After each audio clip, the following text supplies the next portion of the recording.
News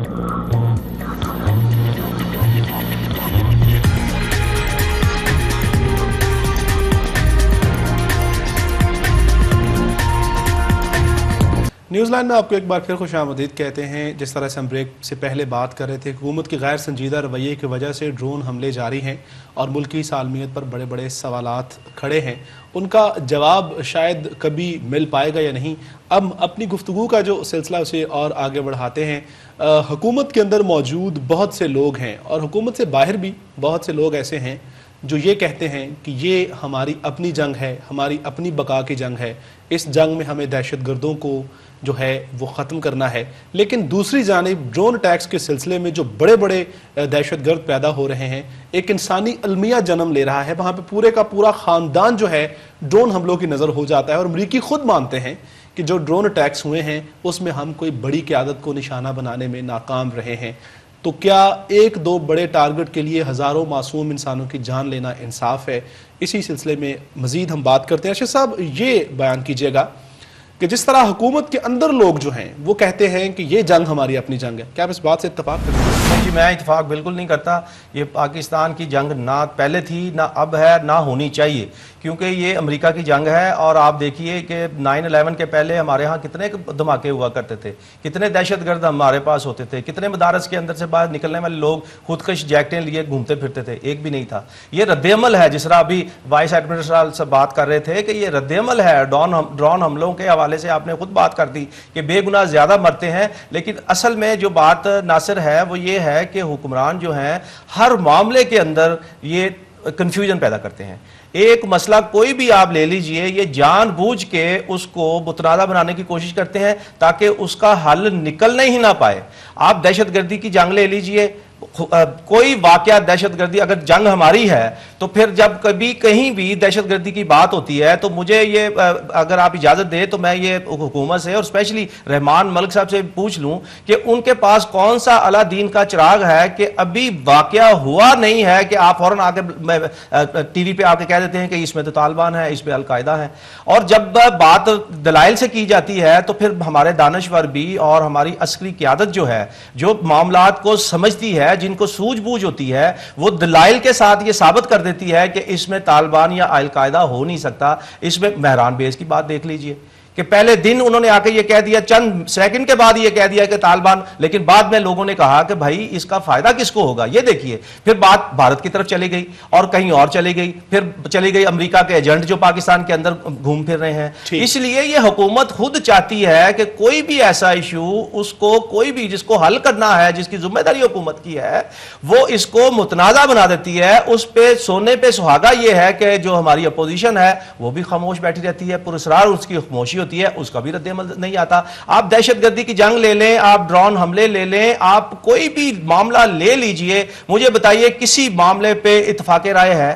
قوم کو confuse کیا ہوا ہے اس سارے معاملات میں۔ عوام سے جھوٹ بولا جا رہا ہے، عوام سے جھوٹ بول رہے ہیں، عوام کو اعتماد میں نہیں لے رہے۔ جی جھوٹ، بالکل جھوٹ بول رہے ہیں۔ سچ بولنے کی ہمت نہیں ہے، سچ بہت کروا ہے۔ اگر یہ سچ بول دیں، سچ جس نے بولا تھا آج وہ ہمارے ساتھ نہیں ہے۔ سلیم شہزاد ہمارا جو صحافی ہے، اس نے سچ بولا تھا، لیکن اب آپ دیکھ لیجئے کہ ایک صحافی نے سچ لکھا، لیکن اس کو مارنے والے کون ہیں، کس نے مارا، اس کی تفتیش ہونی باقی ہے۔ اور مجھے انتہائی افسوس ہے، دکھ سے یہ بات کرنی ہے یہاں ناصر آپ کے پروگرام میں کرتا ہوں کہ بعض ہمارے دانشور بھی اور ہم حکومت کے بعض اہلکار بھی یہ بات سامنے لے آئے ہیں، اور این جی او، اسپیشلی این جی او جو ہیں غیر ملکی پیسے پہ پلنے والی جو انسانی حقوق کی تنظیمیں ہیں، وہ ہماری پاک فوج، ہماری ایجنسیوں کے اوپر انگلیاں اٹھا رہی ہیں، جبکہ ابھی میں کہتا ہوں کہ ابھی اس کی تفتیش ہونی باقی ہے۔ آپ یہ دیکھیے کہ سلیم شہزاد نے ایک رپورٹ دی، لیکن اس کو مارنے کا فائدہ کس کو ہوا؟ وہ کس کے لیے کام کرتا تھا؟ اس نے کیا لکھا، کیا نہیں کیا؟ یہ چیزیں کہنے کا میرا مطلب یہ ہے کہ ایک واقعہ جو جرنلسٹ کے ساتھ ہوا ہے اس کو آپ اتنا متنازع بنا رہے ہیں کہ آپ قاتلوں تک پہنچنے کی وہ تفتیشیوں کو اجازت ہی نہیں دے رہے۔ اس طرح یہ چھوٹا سا معاملہ ہے، ایک صحافی کا معاملہ۔